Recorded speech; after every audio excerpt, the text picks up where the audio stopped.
Hey, this is your host, Anthony Tank Mansfield, and with you today is, Scott Kyser. and this is What You Into.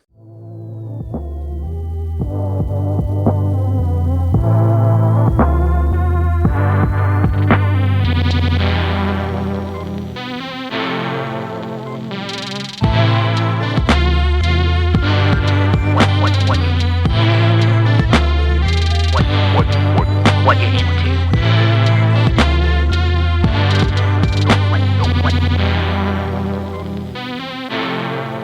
What you into? Hey, welcome back to the basement where the big dogs bark. Arr, arr, arr, arr, arr, arr, arr. I don't know, dude. Intros are the worst part of the show. I've said this over 150 times. I still don't know how to do it. That laugh you hear is Scott Kyser. Scott, how you doing, man? Welcome back to the show. I'm good, Tank. How you doing, buddy? Thanks for having me. Dude, I'm chilling. Listener, this is the first of a 3-part series we're going to be doing, having the Craft Brewed Sports dudes on, and in one-on-one episodes. And so, Scott, you're kicking it off, and we're talking baseball today, man. You had the best one on first. I thank you, sir. I thank you. You know, I mean, I'm not going to argue with it. I mean, you are definitely one of my favorite parts of the show. One of my favorite hosts of the show. Oh, thank you, sir. Well, here's the thing. I like all the hosts of Craft Brewed Sports, and I like that you all bring a little something different to the table. I think you usually are the one that is the most.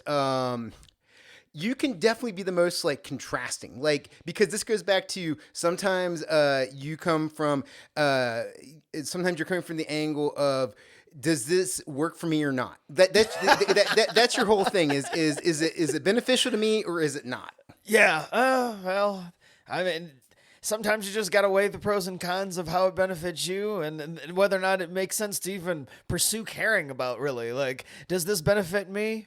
I don't know.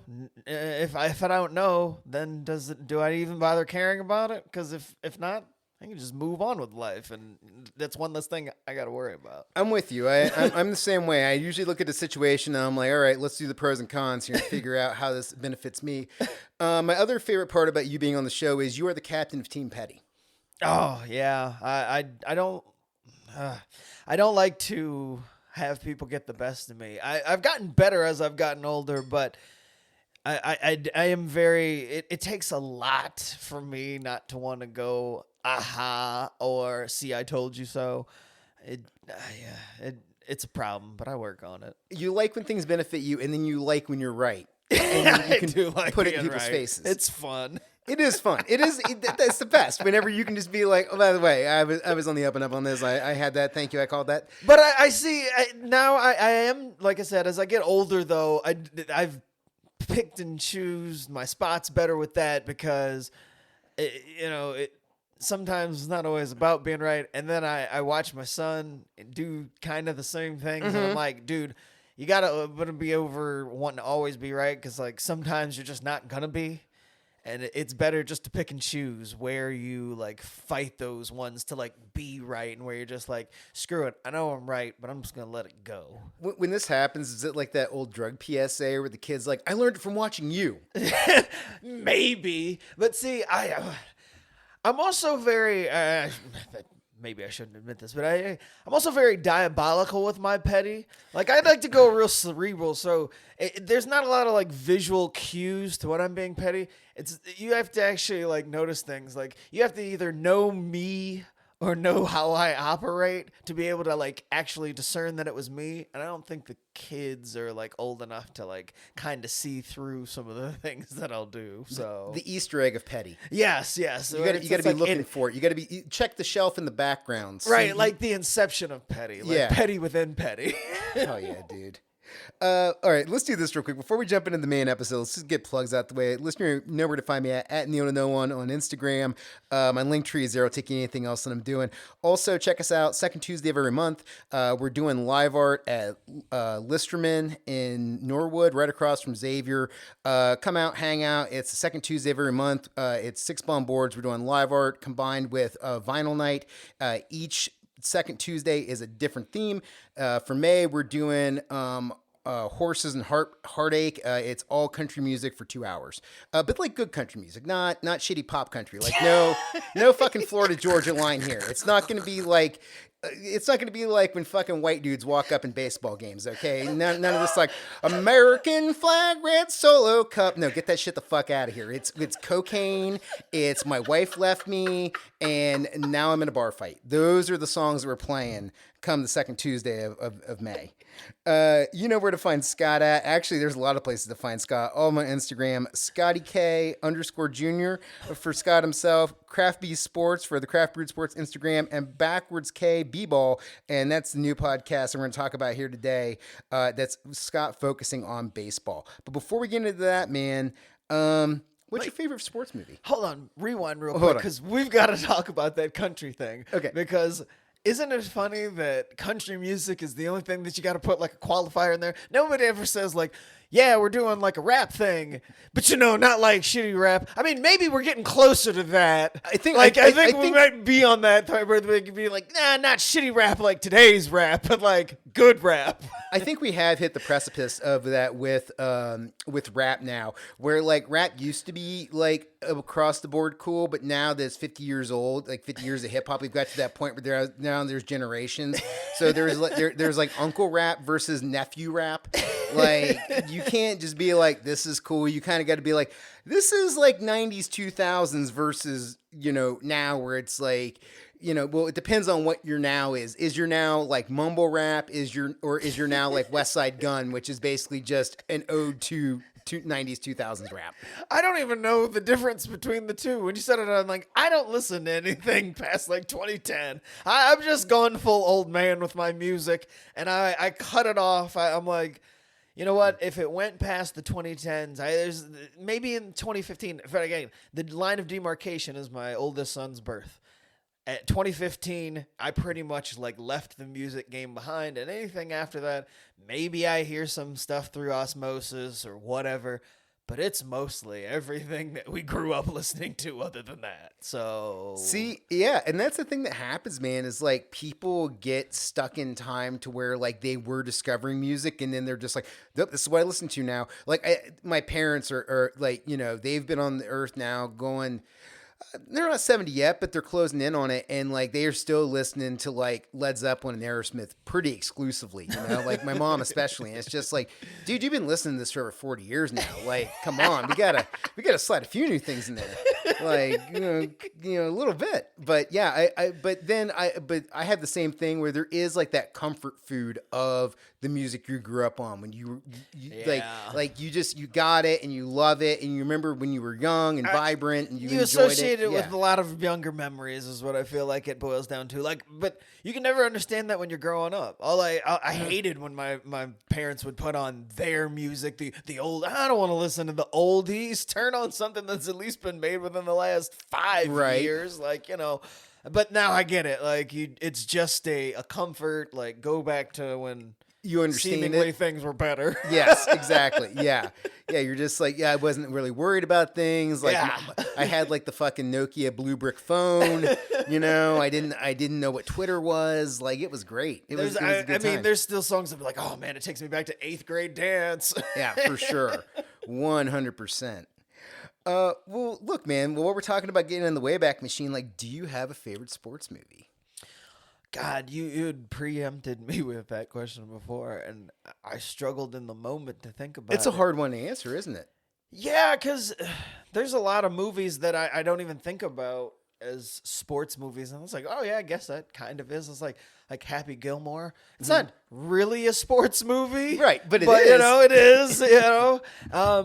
And then, people always want to throw out like Rocky and, Field of Dreams and shit like that. And if I'm really being honest with myself, my favorite sports movies are the ones that I watched as a kid, like Rookie of the Year and Mighty Ducks. Like, two solid picks. Yeah, I mean, like, they were just good movies. Like, and I could still watch them and have fun with it. It's kind of like the comfort food of, like, they've aged horribly. There's a lot of things you've seen when you watch kids' movies as an adult. You're like, God, what did I see in some of these things? Or how did I fall for, some of these things? And, they don't always hold up. But there's still some good stuff there that takes you back and makes you feel good. Major League is in there too. I was gonna say Major League's definitely in there. Boy, howdy! Can we please talk about the original Mighty Ducks trilogy for a second in terms of like watching that shit as an adult? Because exactly what happened to me. My wife had never really seen him. My wife is a huge Emilio Estevez mark, as am I. We both love Emilio, and especially since he pops up in Cincinnati. And my wife was like, "Well, I've never seen the Mighty Ducks." I'm like, "Oh, it's on Disney Plus. Let's watch it." And it's like, okay, this guy's a lawyer and then he gets a DUI. So instead of having him go to jail or pay a fine or do his community services, he has to coach a hockey team. Like, that's weird, right? Like you get a Dewey and now you're in charge of like a junior high sports league. What a time to be alive in 1992. Yeah, they're like, it's fine. What did he blow? A three? Yeah, it could be worse, you know? To think that's the punishment. Yeah. Like, you could, now an actual Dewey, you go to jail for a weekend or pay an exorbitant amount of money. And thus they're like, we'll punish you by making you work with fucking kids. That's the worst thing we can think of is you working with kids. It's like, actually, I totally get that. Yeah. Coaching kids that aren't your own, that, don't want you to be there, that would be a fucking nightmare. Yeah, 100%. And then what's also crazy about that is then after the first movie where they win like the county championship or whatever it is, then they go to the Junior Olympics or something in the second, which is quite a jump. Like, we just fuck nationals. Like, we're beyond that. Now it's Ducks versus the world, which is like, all right, stakes are higher. And then the third one is then they go to like a private high school, and it's like, well, wait a second, how can we do this? Like, how do we go from winning like a Olympic world level junior cup to now playing at like a private high school? Like, it seems like the stakes are much lower. It's like what the MCU is trying to do with Spider-Man. He went global and then went, cosmic, and now they're like, we really got to bring him back down to street level. So the next one, he's just going to hang out in New York with Daredevil, guys. That's it. Don't expect anything big. No, he's going to be in Queens. Maybe he'll pop up, maybe Manhattan. No, let's not get... he's been on other planets. We got to reel this back in. We got to bring it back towards the people. That's where you're at with Mighty Ducks. It's that you blow it up to a certain point, and then it's like, well, I guess we got to kind of go back down to street level because they won the Olympics. There's nowhere to go from here. Yeah, 100%. Now, you said Major League, and for baseball movies, maybe my favorite baseball movie. I love Major League. It's timeless. It's funny. Yeah, and I haven't watched it in a while. Now that I think about it, but there was a time there for every baseball season without fail watched it. Right around the beginning of it there, sometime in April it felt like. Yeah. Classic movie. Popping in. And you know what? To be perfectly honest with you, as big of a baseball fan as I am, I didn't see Major League until like way later. Oh, really? It was not a movie that I watched when I was younger. I think I was in high school by the time I saw Major League for the first time. Yeah. So this is where you and I are going to separate tracks, because it was weird growing up. We were talking about this Saturday. My parents were about like the satanic panic, and my mom was definitely very worried about like me listening to metal, would not let me play Dungeons and Dragons, anything like that. And they were also they didn't like nudity and stuff, but I could like watch any kind of like R-rated comedy at pretty much any age. And so I ended up seeing Major League when I was like 9 or 10, and it was like, oh, this is great, this is perfect. I remember like counting the swear words in the movie because I was like, because when you're 8 or 9, like that's a cool thing to do. Yeah, no, it had nothing to do with it being rated R. I got to see that my parents were not very strict. Funny enough, I remember the first rated R movie I ever saw was Terminator 2. And I'm pretty sure I was like 7 or 8.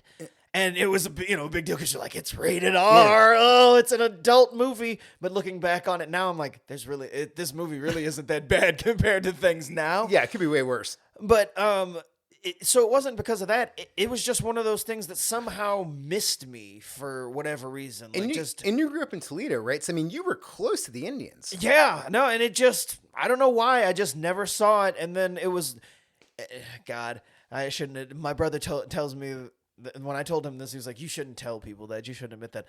I've never sat down and watched Rocky from start to my God. start to finish. Rocky 1 or any of the Rockies? Any of them. Oh my God. But I know my brother's like, dude, you can't go around admitting that. But it's one of those things where I just kind of didn't see them. But you've seen all of the famous course, scenes, yeah. all the bits. Like I know, You know the lore. everything. Yeah, and like I know everything, so I feel like I've seen them, but I've never actually sat down and seen them. 100%. So I don't know. You get far enough along, and you just kind of don't. I don't know. I did a 2-part podcast series with my buddy Steve. We talked about all 6 of the Rocky movies. Yeah, because it's Rocky 1, 2, 3, 4, 5, and then 6 is Rocky Balboa. They're good. Each one's its own flavor. Each one is definitely a period piece of its time. My favorite is 3 because it's just a real wild card of a movie.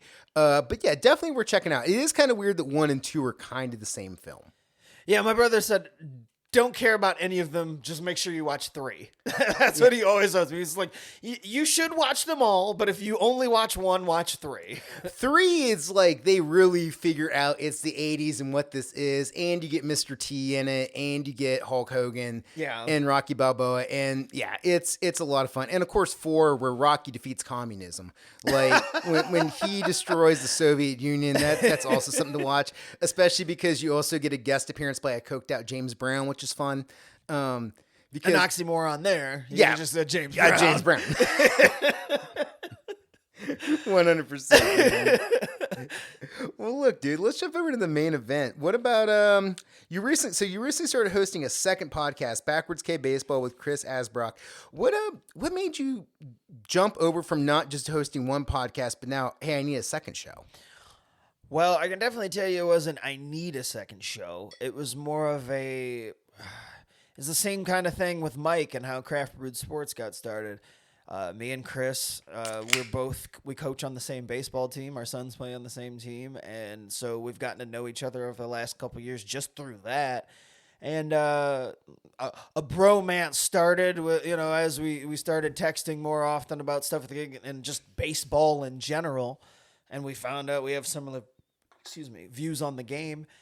And one of those things where it's just like, man, you know what? We should podcast as much as we sit here and chat about this all damn day. And I didn't know that he had actually had kind of his own podcast thing, but it never really kind of got off the ground, and he got busy enough that he had to stop doing it.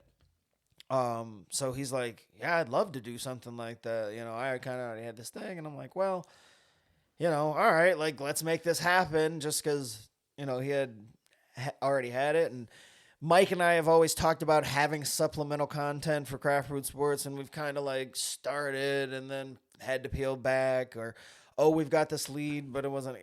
And this was something that I'm like, look, I'll be committed to doing this. It can kind of supplement the show, and we can branch out on it. And it gives me an avenue to talk baseball, which is my true passion in sports. Mm-hmm. And I don't necessarily have to bog down the show. And look, our show is great, but it's more of a grab bag of sports, and we never hone in on and we don't really go in on the specifics. This gives me an outlet to kind of be like a baseball nerd. Yeah, Craft Brewed Sports is definitely a potpourri as opposed to this show, which is very much like a laser focus. Yeah. Where, like with Craft Brewed Sports every week, it's like, hey, what's the hot stories in sports? What are the big things? Or just weird shit that Mike finds. Like, he's so good at just finding like random ass stories of shit that's popping off, and it's just like, oh, I didn't even know this was going on right now. Well, and as time has gone on, I mean, we keep talking about it in post shows. It's like anymore the listeners and the live viewers are steering the show off in a different direction. Like, we come in with a loose rundown, and it keeps getting looser and looser because we're like, hey, just come in with a couple of bullet points, have a couple of ideas of things we want to talk about, and then we may get to one or two of them because of the way things go. But now we come in with 2 or 3 things, and we may not get to them or have to rush through them at the end because somebody in the comments section asks questions, or heck, you say something and it spins us off into another direction, and the show ends up being something we didn't anticipate. But that's how that show goes. We're on the baseball, Backwards K. I'm trying to keep it more it's just baseball, and we're kind of like focusing more on talking about the game a little bit more. So when did baseball become a passion for you? Were you somebody who grew up as a kid watching the game? Like, when did you first become infatuated with it? It's as a kid, and it's so weird because me and my brother both got into baseball once we started playing Little League. And I think the reason we both wanted to play Little League was because our friends were playing. Like, it wasn't anything that we were like, oh, we love baseball, because my dad wasn't into sports. So he wasn't pushing sports on us. And as real little kids, I remember I hated sports all across the board. Like, if you would have asked 3-year-old, 4-year-old, I don't think I really started getting into sports until I was about 6. And even then, it was very, like, a slow progression. But yeah, baseball was just the first thing that we played. And so it just kind of developed from there. And I don't remember why I started watching baseball on TV as much as I did, but I know you're gonna ask a question. I'm just gonna jump it on it. The Braves thing comes because of TBS. See, okay, that was my question, and that makes total sense because I remember growing up the same way because there was, when I was growing up, I mean, I lived in southeastern Ohio, and of course, like, I grew up a Reds fan, and I was like watching Reds games, and we would also get Indians games, but we always had TBS, which was coming out of Atlanta, Turner Broadcasting, Superstation, Turner Broadcasting Superstation, or whatever, TBS. Yeah. And then it always had Atlanta games on it, and then we also got WBN from Chicago, so we always had Cubs games. And yeah, it was one of those things where you actually could follow the Cubs or the Braves just because they had a regular programming that you could tune into. And it's funny that this is coming up because it's the second time I'm telling this story today, and I feel like I tell this story at least 5 times a year, no matter how old I get. Somebody asked me about being a Braves fan, I have to explain.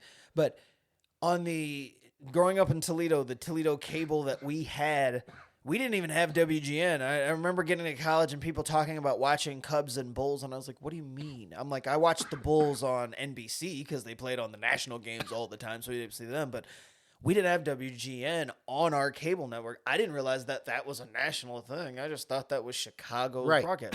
All we had was TBS, which had every Braves game on every day. And then on Friday nights, we picked up the Detroit Fox station, and they would broadcast a Tigers game on that, and that was it. So Friday nights, and then Saturday games of the week on Fox, whatever the national game was, like Saturday afternoon, Saturday evening, we would get that, so you could see a national game. So growing up, just because I wanted to watch baseball and playing baseball, Braves were on every day. They were the only team that I could see. Didn't have the Cubs as an option. But I said this afternoon, if regional sports broadcasting had been a thing and you could see the teams that were actually close by, now it's kind of fucked the way it works. Yeah. But if it had been the way it used to be, I probably would have been an Indians fan, now the Guardians. But because those games would have been the ones that were broadcasted the most to the area. I think what you're hitting on there is like the reality of the way people were able to get sports and how you become a fan at the time. Because what you're saying right now with you being an Atlanta fan growing up, even though you didn't live anywhere close to the state, is like when I talked to my dad about football, my dad grew up as a Oakland Raiders fan, even though he's never left the state of Ohio other than he left for 4 years. He left for 2 years to serve for the United States Army in Kentucky, and then he did 2 years in Germany, and then he came right back to the town he was born in, and he's not moving, So it's like, but that being said, he's a diehard Oakland Raiders fan, now a Las Vegas Raiders fan, because of the fact that's what he grew up watching on TV.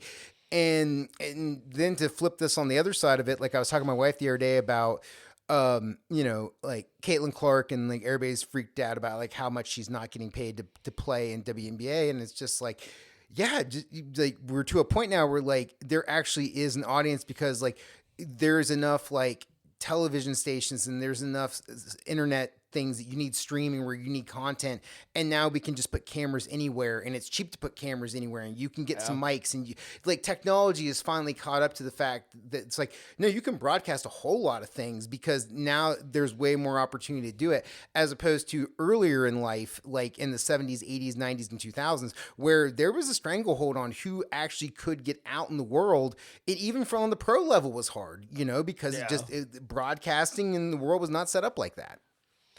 Yeah, no, and I'm glad that it's not like that. But of course, Same. baseball has the problem where, you can't see it locally now with the blackout restrictions. If you want to watch your own team locally, you generally have a problem. I got a buddy who lives in Atlanta.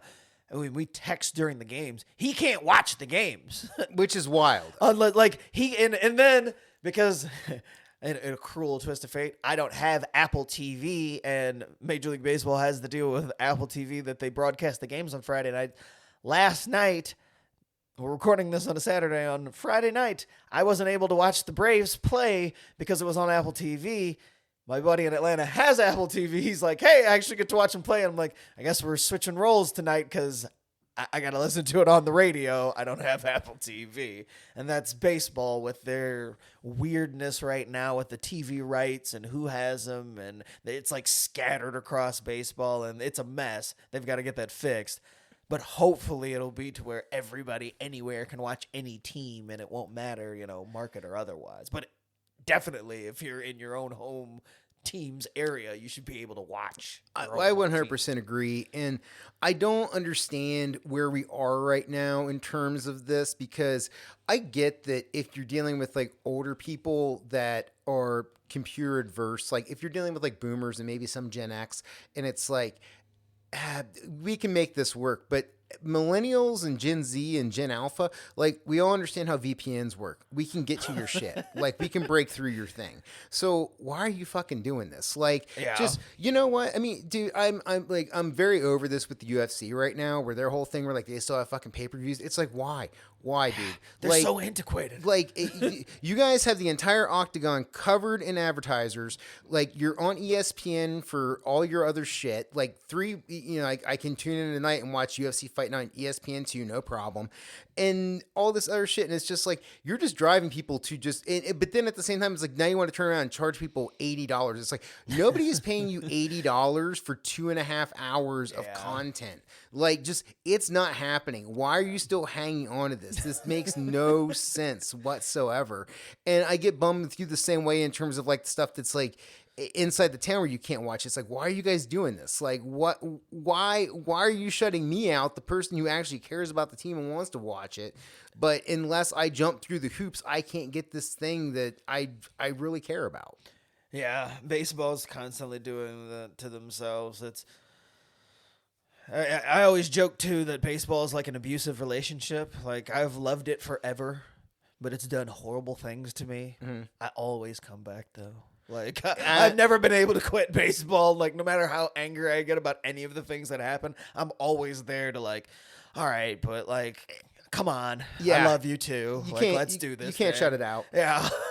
I think so far, to kind of like put a bow on this, as far as like a thing that I think works is I every year me and my wife pay for the MLS package on Apple TV. It's $75 for the year. We get the entire season of everybody. And I'm like, I'm willing to pay that. It's under $100. I know I'm going to get to see every FCC game in HD and 5.1 surround sound, no problem. And I'm not going to have to worry about anything dropping or getting on like a weird website or anything like that. And then I can also watch the rest of the league as well. Sign me up. Like, this is great. Like, if people want to go to that model, I'd be willing to do it. But yeah, I hate the way stuff works now. And even like with the NFL, just trying to keep up with, especially with fantasy, trying to keep up with teams. Like, it's like, oh, we're not going to have the Fox game and the CBS game at one. We're going to double up. It's like, fuck, man, I just want to watch football. Yeah, it's a big giant pain in the ass to be a sports fan sometimes. Like, it feels exhausting. You have to set up a schedule, and then they switch it on you, and then you make arrangements to sit down and watch the game, and all of a sudden the game is not being. It can be a real pain in the ass sometimes. Yeah. When did you start following like the entire league? Like, when did you get to the point where you were just beyond the Braves, when you were like seeing baseball on the whole, and how long you've been doing this? I think about high school is when I started kind of following the whole thing. And I think it's a chicken and the egg type deal. I can't really remember. But part of I will attribute it to part of the reason that I got more into the whole league was fantasy baseball. That's when I started playing fantasy baseball. That's when you have to learn about more than your own team if you plan on winning. Like, I learned very early on that, because I think the first couple times I did it, it was like, oh, I'm going to just take all the people from my favorite team. Like, Nope. of course, that's not how fantasy Nope. sports works. And I learned very quickly, like, oh, no, I need to have knowledge about this entire thing. But the more I got into baseball. Like, so, but I want to say that it was kind of already starting, like, as the Braves played, you move city to city. It's like you learn more about the teams each time you see them. So it kind of you get it from that. But yeah, I think once fantasy baseball came in, it fully like blew up to, oh no, I even have to worry about the American League, because back then you're only playing the one league. And it's different rules, and you don't really need to pay attention to the other league if you didn't want to until the World Series. But then you have to, in fantasy baseball, the line was blurred because you have the entire player pool. So I 100% agree with you. I think fantasy is a great way to get introduced into the league as a whole. Yeah. Like, where it does make you focus beyond your team or even your division. The only thing I have familiar with is I play fantasy football every year, but that does get me to go outside of the AFC North and like look at the league as a whole and then matchups and stuff that I want to see. And that makes it a lot more fun when playoffs times comes around, because I'm like, oh, I know this dude and this dude from this team. I know what this team does. And it does make you appreciate the league as a whole more. No, definitely. I agree that when you watch the entire thing, when your team isn't necessarily there, you can still have some sort of like rooting interest for whatever reason, more than, oh, I just hate this team, or this team's in my division, or whatever weird way you try to find. It's just like, oh, well, I know that, I like that player, and I can root for this team, and you can get behind whatever it is. So I always think it's more valuable to know the whole league versus just your own team and anything, really. Same, 100%. Well, hey, look, dude. So the rest of these questions, I just kind of want to have some fun, because it's not very often that I get to talk baseball, and baseball's fucking weird, man. It is a weird sport. Baseball's weird as shit. It is a sport that it's over 100 years old now. Like, and where it came from and its popularity and where it is now, like, there definitely have been a switch. The length of it, it's a very unique thing that I don't think there's other sports that are like it. It is its own weird little thing that at the same time has become a worldwide phenomenon. Like, it is a game that is loved throughout the world. It's loved in Japan. It's loved in South America. Like, people dig this sport and all the weird shit that comes along with it. And one of those weird things I want to talk about is, what do you think about like managers dressing the same as players?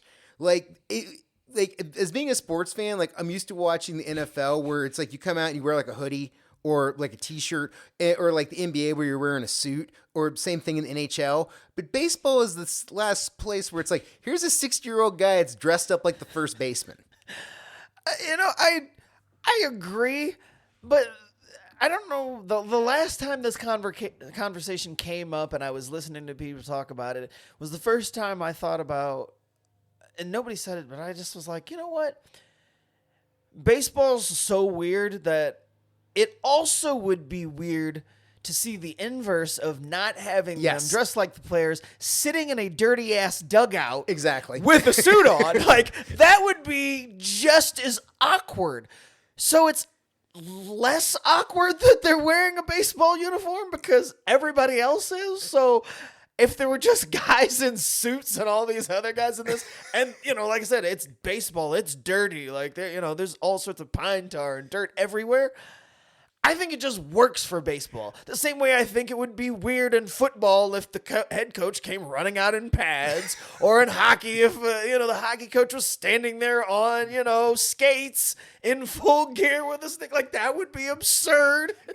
I mean, and then there's basketball where, don't get me wrong, but it'd be weird if they were wearing the uniform, the tank top. Yeah, but I was watching college basketball this past year, and all I kept thinking was, remember when it was unacceptable or it was like a special event, for the coaches in cancer. That's why they're wearing, tennis shoes, but otherwise they're suited up. Oh, no. And now they're all wearing just hoodies and the track suits and everything. Like, that's an accepted thing now. Like, it's almost weird if a coach is wearing a suit on the sidelines in basketball. And I'm like, basketball's the only one that it could go either way, and nobody's like raising a stink. Like, but again, only if it's just like the workout gear for basketball, not like the actual jersey. Yeah, basketball is like, it is interesting because like I couldn't imagine seeing like Pat Riley in like a fucking jersey. Like that would just be weird. People come over to the sideline. He's like, "Hey, everybody come in." It's just, but you also couldn't imagine Pat Riley in a tracksuit or whatever they're wearing now either. because it was a different time. Yeah. Like basketball, like I guess just society is more accepting of the attire in basketball now. We're just like, we don't need you to wear a suit every day. It's whatever. Well, it's the whole thing where I think it's like a corporate board culture now where it's like old white guys are wearing Jordans with fucking, like $400 dress shirts now. It's like, oh, it's fine. It's cool. It's the whole like Arab, like in my head, everybody that's like a Gen X guy that's on a board just looks like Shane McMahon for the WWE. So they're just wearing like a t-shirt and a sports jacket and they're wearing Jordans. I'm like, oh yeah, that's corporate America now. Yeah. If you're under 55. So I'm like, this makes sense. The coaches are wearing this thing. Baseball, yeah, dude. If I inverse the question, I don't know what you would wear as a baseball coach besides the uniform. Yeah. Because you're exactly right. It's a dirty, dusty, nasty place. Like, it's a weird spot. Like, and at one point, managers were players, like, there is a history to it. It serves a purpose. Yeah, there are rarely guys who didn't play in the bigs who are managers. And if they didn't play in the bigs, they played in the high or minors. So, yeah, I mean, they're all former players that do that job. So they're most comfortable sitting in the dugout in that same uniform, too. And I guess it's kind of changed a little bit because managers now are trending younger in Major League Baseball. Mm-hmm. When we were growing up, it was not the norm to have, 80-year-old dudes sitting there in the dugout. And you're like, that looks goofy when an 80-year-old man is wearing the uniform. Well, now these guys are, there's guys that retire and they're 35 years old managing or, 40 and that they've just retired and they're already managing. It doesn't look so weird on the younger guys, the guys that are closer to playing age. So it's not as weird. And again, it's just baseball. It can just get away with that and nobody's really questioning it. It is just like a piece of the part of the pageantry and the history of the game where it's just like you're so conditioned to it. Again, over the game's over 100 years old. Like, I just can't imagine it not being this. Right. What do you think about the length of the season? Like, this is something I feel comes up in my head a lot because I'm just like, okay, we're starting to sing out in like April and we're going all the way through October. That's a long ass time. That's a lot of games. Is it too much? Is it enough? Should we go to the shortened season that we saw during the COVID year with like 80 games? What's your feeling on the amount of games and the year structure?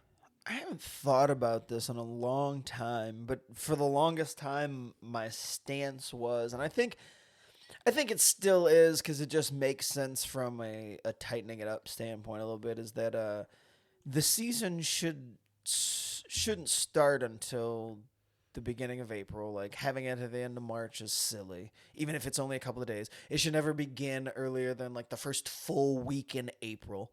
Yeah, because there's too much cold weather in a lot of these cities, and you have all these rain outs and cold weather delays and all this other stuff. Give me the fuck out of winter. Right, yeah. Like, baseball is not a sport for cold weather. And so, you've got to tighten it up there. And then for me, football is taking over and you just got to kind of accept it. For me, I would shorten up the season to where the playoffs should be beginning in baseball as soon as football starts. So it's September. I like that. So when the beginning of the football season has happened, everybody's excited about football. You also have the excitement of the playoffs in baseball. So if you shorten the season by a month, which that's not that much when you're talking about games, we're talking about maybe lopping off like 30 games. Yeah. You just push back everything a month, condense it just a little bit, and I think that would be perfect. I 100% agree with everything you're saying. So it's because it's Like, I love baseball. I can watch 162 games, and hell, I don't. That's absurd. Even for the most ardent fan, you can't sit down and watch 162 games. There's just not enough time. I don't mind following 162 games, but I do realize like that's an absurd amount of games, and your casual fan is not locked in for 162 games. So if you tighten things up a little bit, and again, even if you're just not looking at it as the number of games so much as the window of when it's played is the more important thing. Well, and I think it capitalizes on that slogan of like the boys of summer, where it's like we normally think of baseball as a summer sport.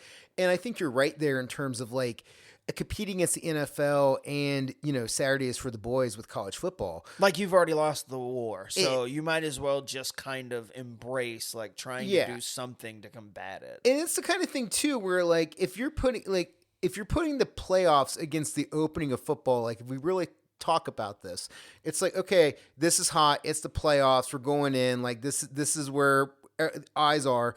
The first 4 weeks of college football, outside of a couple like big matchups, ain't shit going on. And that's what I'm saying. Like once the excitement of, hey, we've got football back dies down after the first like 2 weeks or whatever, and you get past those really marquee matchups that they do out of the gates, football kind of dies down for a minute. And if you're baseball and you were at your most exciting part and it's like, hey, we got, pennant races going on. This is the playoffs going on. Like this is for all of it. Like I think that would keep more eyeballs, or at least draw more eyeballs than, oh yeah, this is September baseball. Hey, things are winding down, but also they've been playing for like 5 months and football's going on, and there's half the league is out of it, so only a couple of teams, there's only a couple of races that really matter. Yeah, if you're putting like the opening round of the playoffs against Ohio State versus Notre Dame week 1, and you're probably going to win that matchup in the ratings. But you know what? Yeah. Once you're down to like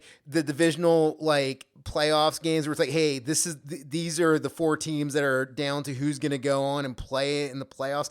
At that point, you're probably going to beat the Saturday night game, depending on who it is, because it's like there's more at stake there if you make that move. And of course, you just got to accept that Sunday you're not going to beat the NFL, but you got 6 days of the week you could schedule around. And look, for baseball, it's just the potential, because at the end of the day, they're probably not going to even beat like the most boring of college football matchup. That's just the reality. Like, I'm a baseball purist, but I'm a realist when it comes to baseball. Like the numbers that football puts up are just like unattainable for baseball for the most part. But they can put their best foot forward and at least have the games that count the most to where they could get the best numbers when they are going up against football. And I will say I'm a less is more guy, where I feel like the reason why I like things like Major League Soccer or the NCAA football or NFL is like there's less games, so there's more importance on those games. Right. And that's something that I lose with baseball, where I'm like, dude, there's over 100 games. Like, does this thing really matter in the grand scheme of things? Well, kind of, sort of, yeah, but kind of, sort of not. As opposed to something where it's like, look, you get a game a week, you win or you lose. It really fucks your record if you lose. It really helps your record if you win. And that's where I'm saying, like, if you cut a few games from it, makes the regular season that much more important. It's still a ton of games too. Like for the people who are like, you can't, but they won't ever do it because it's money, and that is the thing. Like they're never gonna reduce the number of games. Like as much as great as it sounds, that's the ultimate reason that they won't. Hold on now. We're losing 20 home games. So we're losing 20 home games of beer sales, of food sales, of merch sales. It's like, yeah, you're just eating that. It's like, no, we're never going to do this. Right. Like, all right, sick baseball, cool. All right, what do you think about the pitch count, man? The pitch count or the pitch clock? Oh, clock. Sorry, the clock. Yeah, I was going to say, because pitch counts are technically not a thing. Mm. They keep track of pitch count. Yeah. Just because of what they started doing. But, I mean, you can throw 1 billion pitches in a game if you wanted to. Hey, man, if you want your armor to fall off, go for it. Yeah.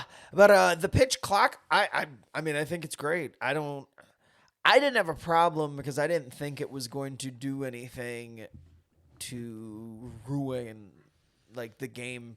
Because even I, again, as a baseball fan, realized that guys stepping out of the box after every single pitch and adjusting something or doing whatever the fuck ritual it is was getting absurd and to a point where it's just like, guys, step in the box and play baseball. Yeah. Like, I'm here to watch the game, and when you see the breakdowns and the numbers of all the things in baseball that weren't actually being baseball played, I was like, yeah, there's a whole lot here that we can cut out. There's no reason that I should have to sit there for 3.5 hours. Again, you're losing people. Tighten things up here. Stop expanding things out. So I was super glad that it cut off the time that it did. And I mean, I don't know, the guys that got used to it, they complained at first because, of course, it's change and nobody likes change. But I'm like, I don't know if they got used to it so quickly that I think even they deep down like actually appreciate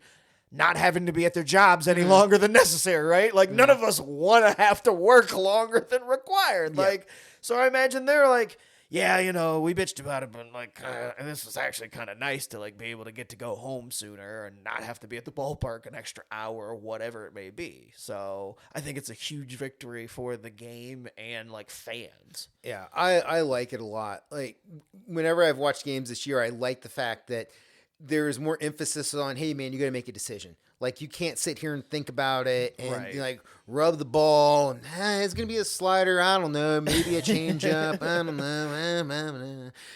And the same thing like you're saying with the batters, like step out of the box and take a couple cuts over here. Okay, I'm gonna step back and hold on. And it's just like, dude, come the fuck on. And then the worst thing happens, they foul one off, and it's like, and then they start the whole thing. And it's like, come on, dude. Like, get bats going. are taking 10 minutes apiece. It's absurd. Yeah, but I really do like the way it does put focus on the game where. And sometimes it's good for the pitcher and sometimes it's good for the batter, because like watching games where it's like, hey, there's two guys on and you see the pitcher struggling and it's like, oh shit, he doesn't have a lot of time to make a decision. He's got to do something. And the batter's like, yeah, man, throw it across. Let's go. Versus the other time of that where you see somebody, just get whiffing on like two fastballs and the third one's coming and they're like, hey, can we like adjust? It's like, nope, you got to try to hit it. And you haven't been able to hit the pass too. Guess you're kind of fucked. Well, and for the people that complained about it at first, it was always just like, I mean, baseball games at any other level don't take this long. It's like, no. We've added advertising, that slowed it down. We've added all this other nonsense, that slowed it down. Like, you're used to watching baseball at any other level taking around 2 hours, which is like, I feel like the American sports fans' attention is like right at 2 hours. Like, that's your window. Anything over that, it better be really damn exciting and thrilling. Yeah. And if it's just regular time, like, that's not going to cut it. Even me, I'm like, I'm not a huge soccer guy, but whenever I watch soccer, the thing I appreciate about it most is I can set my watch by it generally. It's like 2 hours and I'm out. It keeps it moving. It keeps it moving and you know exactly what you're going to get. It's like, when's this game going to be over? Right about here. And bam, within a 5-minute margin of error, you're like right there. With baseball, it's like, when's this going to end? I don't know. Somewhere in this window. It's like when the cable people are showing up. They give you a 4-hour window. It's like, that's when this baseball game's going to end. Somewhere in this 4-hour window. So, as like a huge baseball fan, which would you rather watch? Would you rather watch a no-hitter or would you rather watch a game where somebody like balls out and like it's like 10 plus runs? God, another question that I feel like is always asked of the baseball fan. And for me, I mentioned this. I can't remember. I think it was on Backwards K, but it's just like, in football, they said everybody wanted more offense, and in baseball, they do everything to change things to get more offense, to generate more offense. But in both cases, I'm like, no, man. Like, I like a good pitcher's duel. I like a defensive battle in football. Like, don't get me wrong. Nobody wants to see 1-0 baseball games and 3-0 football games all the time. But it is nice to know that good pitching can happen and good defense can be played and like that can win you a game. Like, I love watching two top pitchers go at it and, putting up zeros for multiple innings. Like, that doesn't bother me. Like, do I want to sit there and watch it for 162 games? No. And, if I don't have a vested interest in a game, I like a little balance, 4 to 5 game. That's not wild. in either direction. But, if I'm tuning into a game and it ends up being a pitcher's duel, I respect the beauty of that. Like I can go either way. I'm more likely to turn off a game if I don't have a vested interest if it is a high scoring game, to be quite honest with you, because it's like it's fun to watch for a little while and then you're just like, wow, this is really bad pitching, and anybody, you feel like you could get a hit that day because of how bad things are going, and it's just like, oh, these are two really bad teams. It's not necessarily great hitting. My take on this is I like defense when it's my team. Yeah. Other than that, I'm just Well, like, and I know what show you're me saying. offense. Mike brought up the point too that it's just like it's also a difference of when you're there and when you're not. When you're at a sporting Oh my event, God. you want all the action. You want You all don't the care. Like fireworks. I would love to see a 12 to 11 run baseball game. Who gives a shit? As long as my team wins, right? But like I want to see all the runs, all the action. When you're at home, you kind of want to watch a game that your attention is more likely to be held if it's like things are tight, things are close, like not just, oh, there's a whole bunch of runs being scored and whatever. So when you're there, all the runs. When you're at home, maybe I lean a little bit towards a pitching duel. I had that happen to me once with at a Bengals game. Listeners of the show, I'm a Browns fan, but hey, you got Bengals tickets, I'll go watch them. Oh, Browns fan 365, Bengals fan 363. Just don't like them the 2 days we play each other. But my buddy Dale, she was like, "Hey, do you want to go see the Bengals play the Jets?" I was like, sure, let's go hang out. I met her friend Bennett there. So it was like us and somebody else. And we ended up like going up and sitting in the stands. And it was one of those days where it was like 49-7 Bengals over the Jets. So it was like exactly what you're talking about that day where it's just like the entire time we're there, it's just like touchdown, interception. You lost attention, didn't you? Oh, dude, like the whole time we're Yeah. just like When the score gets out of hand, you lose focus and you're just like, oh, this is good. This game's over and I'd rather be doing anything else. When it's tight, you're like locked in. Like when it's close, you're locked in. So it's like, I would rather be involved in those games if I'm going to invest my time. well, the first half was pretty sick though. Yes, I was going to say, but then you're there and you're just like, this is amazing because it's all high fives and handshakes. I will say when you're up like 28-7.5, it's like pretty good, right? Like that was pretty fun. That was a good time. But yeah, but just sitting there and like watching all the big shit pop off live, it's like, okay, this is cool. Versus when you go to a game, I remember another time with a company I was working for, we went to Bengals versus Texans, and I think it was like a Monday Night Football game. I think the Bengals were down at half. It was like a super boring game. It's like, God, this sucks. Yeah. It's cold. It's nighttime. Like, I'm not even a fan of this team and I'm here. Yeah. The Texans, the only thing worthwhile here is TJ Watt. Like, what are we doing? Yeah. It's just like, I've been there too. The worst type of sports is where you don't have anything invested and nobody's scoring. Yeah. Those are the rough ones. So, all right. Okay. I feel like we're at a pretty good spot here. Defense is like I said, you like some defense. I like the interest of a close game. I'm gonna go with you to some extent. If it's playoffs, I like that. But if it's not my team and I'm just watching on TV and I see somebody get blown, I'm like, okay, that's fun. I understand. Like I said, I could go for either.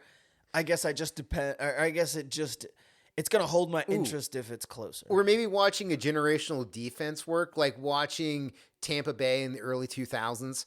Yeah. Where they were just destroyers and it didn't matter who they play, they were just going to fuck them up. Like that was fun to watch. Well, yeah, and that's what I'm saying. Like, Yeah. they will sit there and tell us all day, like, oh, you want to see more offense, and when we make these rules, so there's more offense, and I'm like, no, but I kind of appreciate when teams can play like really lockdown D and they're And like just throw it down. amazing on D. And if you take away things or change rules so that they can't do that, that's not fun too. Like, What do you think about let me switch this question up. What do you think about umpires getting replaced by AI or robotics for balls and strikes? do it yesterday.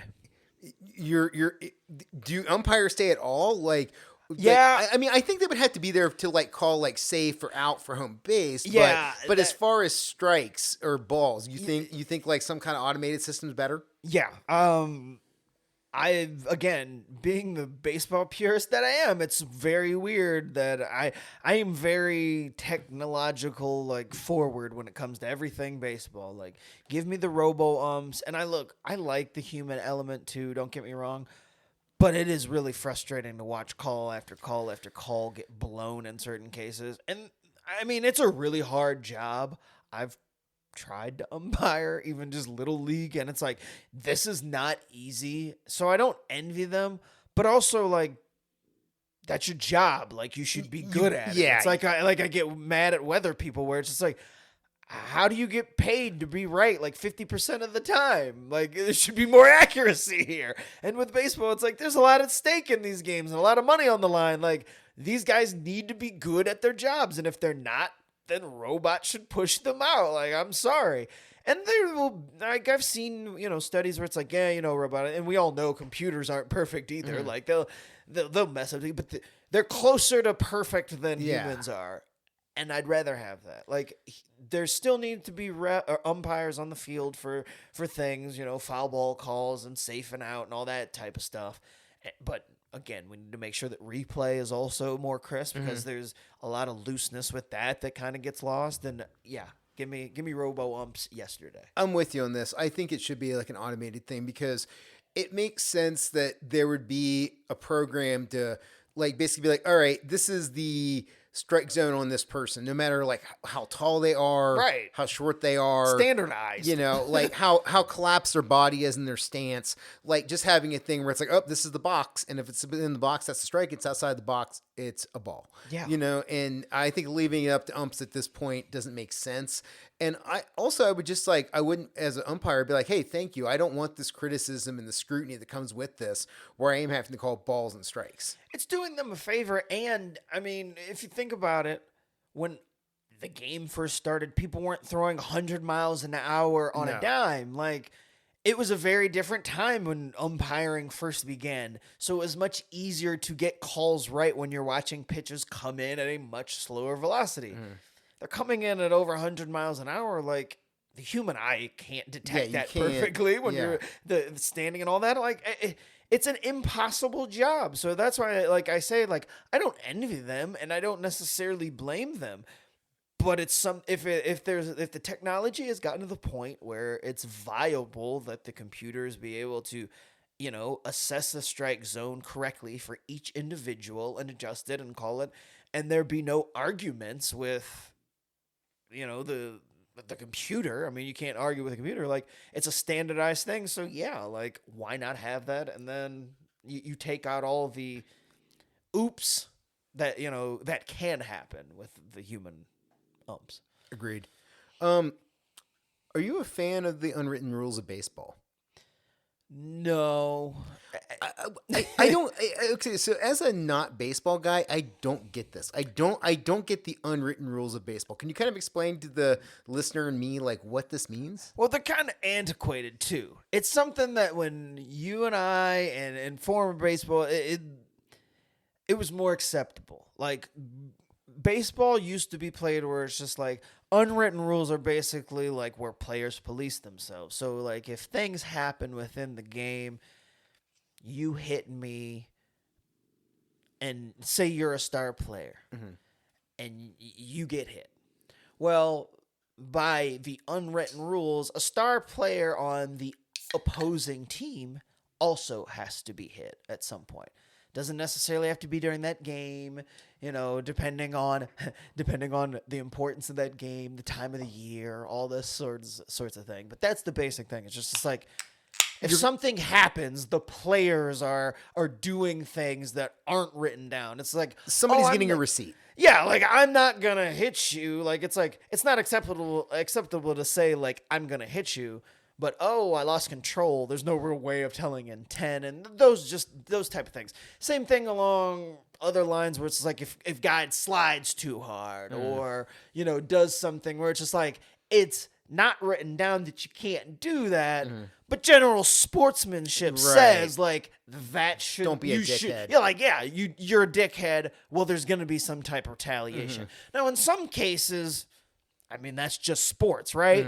But in other cases where you're talking about people's livelihood with pitchers throwing at batters, like I used to be that's got to happen and that's how it goes. But I realized as I got older and wiser about it, it's like, no, you shouldn't be throwing again. And that probably comes with the speed thing. It's like, no, you shouldn't be throwing 100 miles an hour, this projectile like that at somebody when it's their livelihood and like whatnot. Like there's other ways, especially when it isn't like a physical thing. Generally, it's like guys not liking how somebody rounds the bases or flips the bat. And that's the whole thing where it's like, there's these unwritten rules. You're supposed to be a gentleman. Like baseball's a gentlemanly game. It's like golf, where golf has unwritten rules too, right? Where it's just like, oh, there's these things that you do because golf's a proper sport. Well, there's a lot of those that in baseball are like things, but as time has gone on and as generations have gotten more loose and as, like you and I are much more laid back about the prim and proper thing, like, it's like, oh, it's not that big of a deal to like flip your bat or celebrate. Right. Like you're doing something too. Like, but the older generations of pitchers were taught like, oh, they don't do that. You're supposed to hit a home run and act like you've been there before. Like same thing with like football. It very much is like, it's the old timey thing. We come out here and we be a gentleman and we shake hands on the mound. Here we are. We talk like this. And it's just like that. Fuck, man, like that's not reality. I guess the NFL had it too, where it's like we talk about the no fun league and how they legislated out being able to celebrate. It's like, I guess it's kind of like moving past the generational. Like there's this generational gap where it's like it's all of a sudden become like, but I'm in that generation where it's like, no, I realize like this probably isn't a good idea to do this, and you see them having fun at the minor league level or in college where they're celebrating and doing all those things. That's how baseball's supposed to be played. It's supposed to be played fun. Like when you're in Little League, you're supposed to be high-fiving and doing all that stuff that you do. Yeah. Like it's still a game. We shouldn't be acting like, oh no, you can't do that because you get paid to do this. Agreed. I think that that's something there should be more of in the game is just fun, excitement, basic human emotion, the ability to celebrate, and it not being a thing where it's like, hey, you were pretty pumped when you got that hit on me. I'm going to wing a 90-mile-per-hour fastball at your ribs. It's like, fuck off, man. What are we doing here? Imagine doing something really well at your job and your boss just coming in and punching you in the face because you had the nerve to go out for drinks afterwards. Like, oh, I closed this really big deal. And then you go out to drinks with your coworkers and celebrate, and your boss punches you in the face the next day and says, we don't do that. We got to act like we've been there before. You just close that deal and you come back and you do it again. Like, huh? You hand the ball to the ref and you go on about your day. Like it's absurd. So, it's baseball and it's goofy and it's one of those things that needs to change to bring it into the modern era. Like it's just OWG stuff. I don't know if this is a modern era question versus old school era question or not, but how do you feel about bench clearing brawls? Like, is it something you like seeing in the game? Is it something it shouldn't be part of the game? Like, where do you fall on this? We brought this up on Backwards Keg a couple weeks ago. Chris mentioned, he said, and I'm the same way where it's just like, look, if the benches are going to clear somebody, better be throwing fists.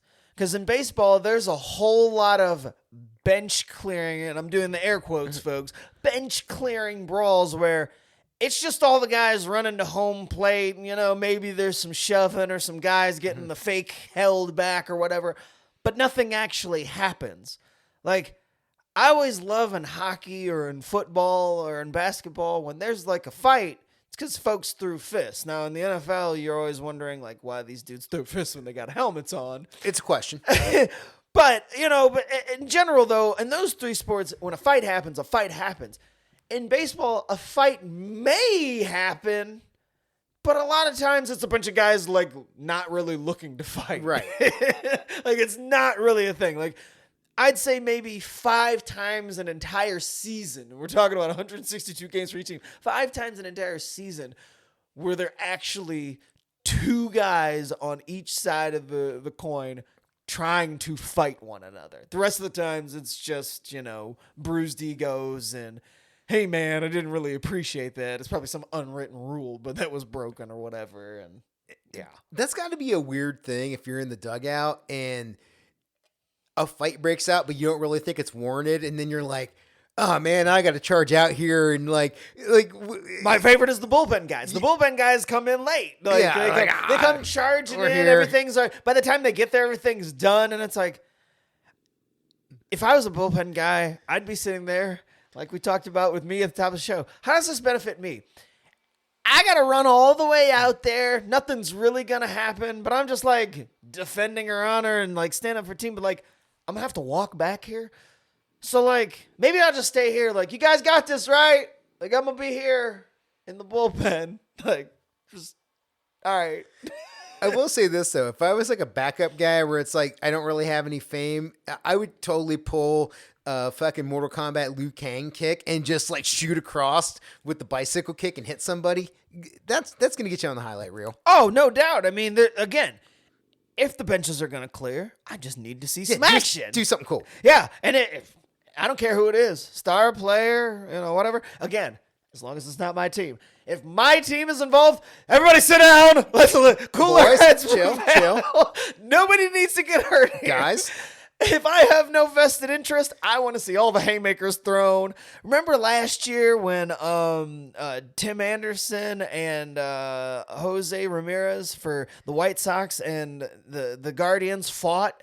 Like, no. Actually, they actually threw punches. Oh, wait, like, yes. No, on no, a hard yeah, slide yeah, out yeah. at second base. Yes. The slide. Yes. Yes, and actually threw punches. Like, more of that, please. Yeah. Like, if it's going to go down. If there's a reason for it to happen, make it happen. Yeah. But- like, I want to see guys square up. Yeah, but on not the this field. weird, like, hey, we kind of got a hug because we kind of, we didn't really agree to it, but like the unwritten that rules of ball this. went up and in, and I kind of didn't like it, so I'm going to chirp at you. Oh, here come the benches. A couple guys get shoved, and then we go back to our separate corners. Like, that's just slowing down the game, and then we're wasting all the time we got back from the pitch clock. Come on, man. Speed it up. Let me ask you this. How do you feel about players wearing jewelry? And specifically for me, I've been like watching the opening day this year, Ellie De La Cruz. This man has like 3 or 4 necklaces. He's got bracelets. He's got all the accessories. He's got elbow pads. He's got shin guards. And I'm just like, why do you have so much shit hanging off you? I'm worried that you're going to get stuck on something and it's going to get ripped off. That's where I am. Every time I see guys wearing extra stuff, I think, wow, that seems ridiculously dangerous for no reason. But hey, they're professionals, right? And what do I know? Look good, feel good, play good, I guess. Yeah. But I always think it's absurd that guys wear chains and all that stuff. I yell, excuse me.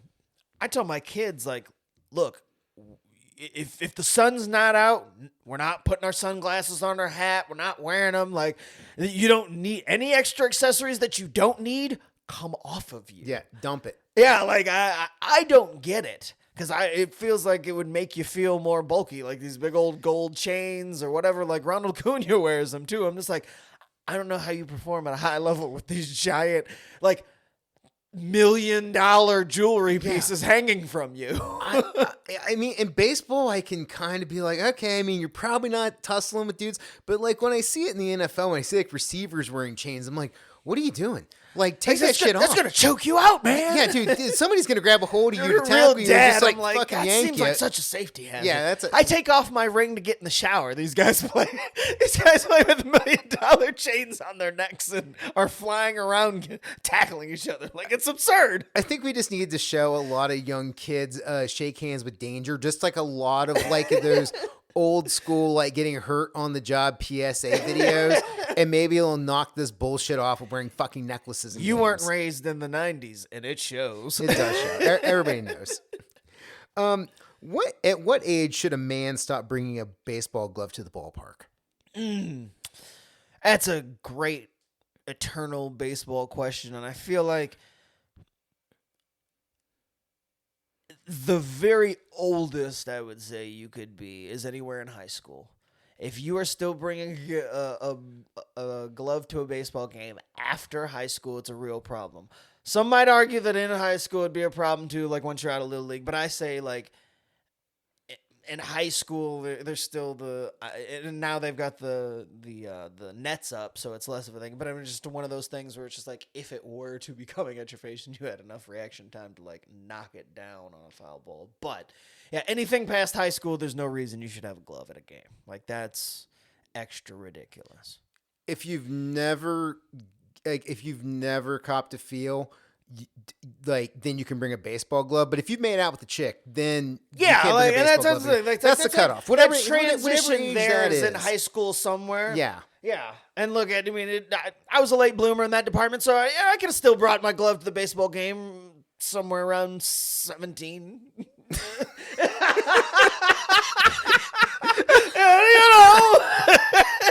So, I mean, if you want to put that line of demarcation, it makes things weird, but, whatever. I just want the old Usher samples. You see like a high school kid come in, they're like, hey, you get the second base yet? It's like, yeah, it's a gotta take the glove back to the car. Good job. Yeah, Get it out of here. like, if that's the checkpoint, like, there's a moving, the field goals, the poster moving there on that one. All right. Before we close up shop, was there anything we didn't talk about that you wanted to hit tonight about baseball? Or about the show in general?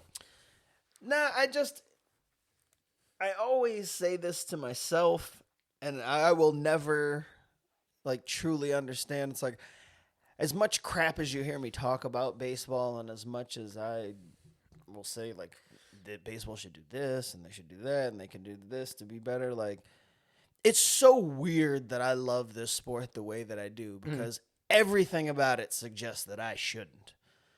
Like, well, if you love something, you're probably gonna be critical of it. yeah, but I mean, like, it's so, like I understand, like, it's waning in popularity. Like, I'm not one of those people that are like, why don't people see, like, why baseball's so great? Like, I look at baseball and I'm like, I see a million reasons why nobody would like this. Like, I don't understand as a kid why I gravitated towards it and, like, grappled it so much, like, when my other friends didn't. Like, I have very few friends that are, like, super into baseball like I was and I am. I don't know how that happened. I really don't. Chris, when I met him, didn't realize he's, like, one of those people. It's like when him and I talk baseball, it's like, it's really weird to run into people that, like, watch baseball and are into baseball like this. And that's where, like, it's like, I could, see us talking about baseball because there's so few of us anymore, especially under a certain age. And I feel like we're crossing that threshold. Like, it's gotten a little bit better at, like, advertising itself to the youth, but, like, not great. There's still, and it's generally, like, the best athletes still aren't playing baseball, but it's an amazing sport. It's really fun and nuanced. And I enjoy all of the intricacies to it. And I feel like anybody, like, who sits down and, like, grapples baseball, like, would feel like, but again, I understand why baseball is, like, not a high priority for a lot of people, because it's made itself, like, antiquated in a lot of ways. So, like, whenever I say, oh, baseball would do this, just because I want more people to experience it, but it does need to catch up in a lot of ways to, like, modern era stuff. Yeah. It's one of those things where tradition is a good thing and a bad thing. It's one of those things where tradition is good because it's tradition. It's always been this way. And this goes back to your parents watching it, and your grandparents and your great, and you can, like, look through the prism of history and, like, see how baseball was part of America, for well over a century. And it's like, damn, that's really cool. But then there's the other side of it where it's like, shit that's entertaining, like, pop culture wise in, like, the 1920s or the 1930s or 1940s is not what's entertaining in 2024. But yet this game is very much the same way it was then on a lot of levels, in terms of, like, the rules and the way it works. And it's like, okay, like, how do you balance these two worlds where, like, you got to keep tradition, you got to keep the way it always was, but at the same time you do have to change it on some level so that it, translates to the modern generation, the people that are watching it now. it's a really interesting thing to look at and try to dissect. I don't have the answer to it. Yeah, and it's so weird too because it's like baseball is like 99% of all of our first forays into sports. Like people who hate baseball as adults can all pinpoint the moment where it's like, oh yeah, I played Little League though. Like everybody played Little Everybody. League at some Everybody's point. played Little Like no matter what level of baseball they enjoy, they played baseball. So it's weird that that's one of the first organized sports you played, but Right. yet somehow there's this giant disconnect when you get older. And you would think if it's got that big of a head start that it would be more likely to like be the one that everybody like gravitates towards. So like baseball needs to figure out like why it is that you start there in sports for a lot of people, but yet you veer from it and you almost never come back in a lot of cases. What changes would you like to see the game make to be more accessible? Like, what are some things that you've thought about where you're like, I wish they would do this because more people would be into it? I mean, I just think allowing the players to be themselves more. We talked about like allowing guys to celebrate pitchers, hitters, whatever it may be. If a player does something well, they should be able to celebrate that in the moment and not have to worry about some type of retaliation. The robot umps, I think, is another thing that they need to do because, again, anytime you can make sure that your sport is on the up and up, that your calls from play to play are on the up and up, like you instill fan confidence. Fans want to be able to watch a sport that they can trust because, if you're watching something and you can't trust that the outcome isn't going to be skewed one way or the other, you're going to lose interest. So anything that baseball can do to grasp technology, whether it be like upping the amount of replays or the way you can replay or the robot ups, whatever it may be, they got to do it because that's the only way that you're going to appeal to more a casual fan is be like, look, we're trustworthy. We're exciting because we let players do this and all that. I mean, there's certain things that baseball isn't going to be able to get around. Like you're either going to like baseball or you're not at a certain part, but there's things that it can do to like broaden its appeal. Agreed. Yeah, 100% agree with that. In terms of like, it's kind of the way cricket is across the pond where it's just like, hey, there's a lot of people that like this sport. Like, and there's a lot of similarities to baseball. Like in cricket is very popular in the UK. It's very popular in India, and that's in the modern day. And it's like baseball could be popular too, but yeah, I think there does need to be a little bit of adjustment with everything you're saying just to make it more in the now and more in line with what people want to do. Like for me, again, I think this goes back to baseball made sense in a world like, you always hear about it in like World War II films and shit like that, or like before where it's just like, oh, the Yankees are taking on the Red Sox. And it's like, yeah, like what were they competing against entertainment wise at that point? Like it wasn't like there was streaming television shows. It wasn't like there was video games. You didn't have like a phone in your pocket where you can access pretty much any music you want at any point in your life. And you lived in downtown where the stadium was within walking distance and you could go to the game and it didn't cost an arm and a leg. Like it was a different time. Things were just different. Like it had a lot of advantages. Yeah. You had one radio station on your transistor radio and it got in the local baseball team. And so every day you and Mom, Pa would sit down and listen to the fucking baseball game, while you're out on the farm. And it's just, it's the reality of it. And that's not the same world. So yeah, I mean, I don't see baseball going away. I do think baseball will have to change, but I can't imagine a world without baseball. No, that's the funniest thing is I think baseball's like a cockroach in a lot of ways. Like it'll never go away. Baseball will it'll never be the thing that you invite to dinner though, right? Yeah. It's time in the sun, I think, is like the number one sport, I think, is long gone. Yeah. But I think it'll always stay like culturally relevant. Like it's got that to where it'll never be a sport that just like completely fades away and is gone. Yeah. Like, like boxing has kind of gotten there where you're just like boxing was a romantic thing and then it just hit this slow decline and now it's like nobody talks about boxing. Well- Boxing is like almost like a savage thing, and it's like it's been wiped off the map almost. Boxing killed itself by diluting its product, where like most other sports, there is like an A league, you know, the NFL, the Major League Baseball, NBA, like UFC, WWE, like you understand, like this is the pinnacle of the sport. This is where the best of the best play. Sure. And then boxing's like, well, we're gonna have the WBA and the WBB and the Yeah, it's WBC confusing and, as all and shit. and we're gonna have a fucking belt at 160, and then we're gonna have a belt at 165 and a belt at 170 and a belt at 175. And it's like hold on now.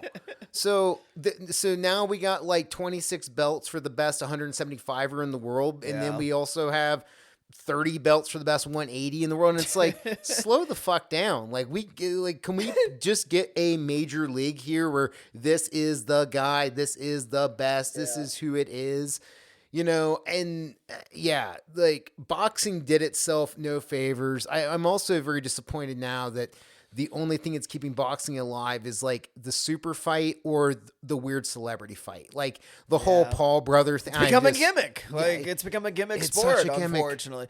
But like I don't think baseball will ever like get to that point. It'll always just kind of stay somewhere where it's just like may not be the most popular thing in the world, but it won't cease to exist. No, it'll be it'll be a thing where like again, where the best in the world that can play it will come play in the MLB.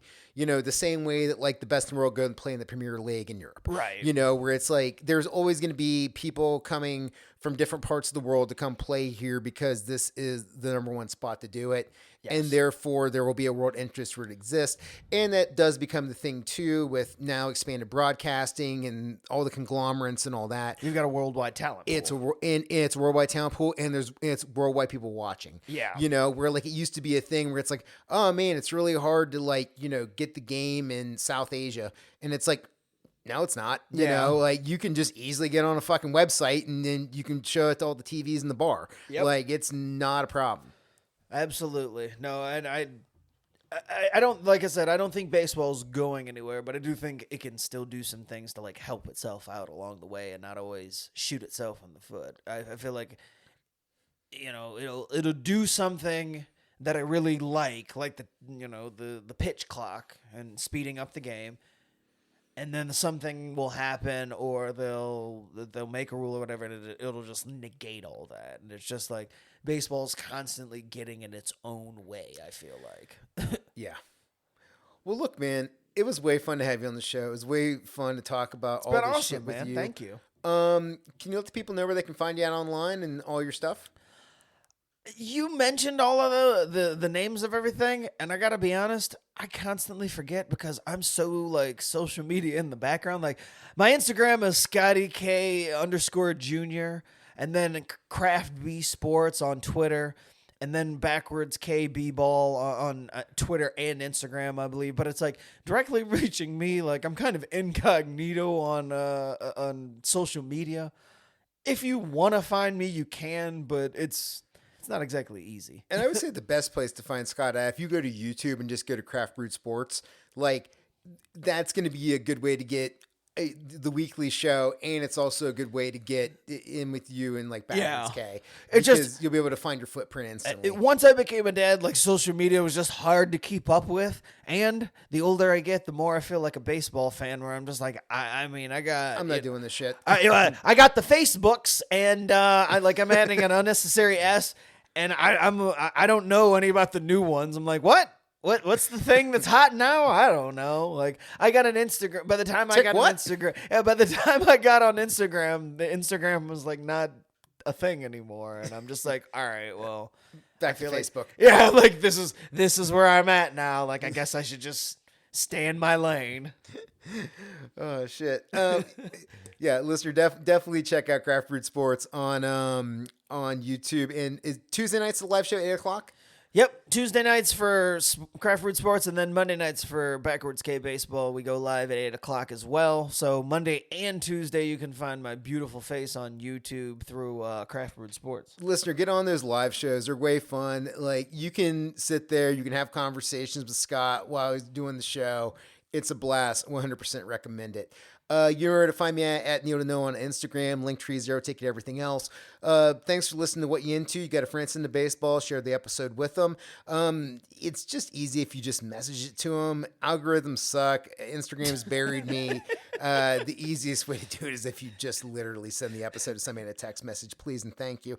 And while you're doing it, let them know there's over 150 episodes of What You Into. Everything's evergreen. You can jump in where you want. You don't have to listen to things in a row. Just look for topics that you're into and hit play on the episode. Scott, thank you, dude, so much for coming and doing the show. Thank you, Tank. I appreciate it, man. This has been a blast. And listener, peace.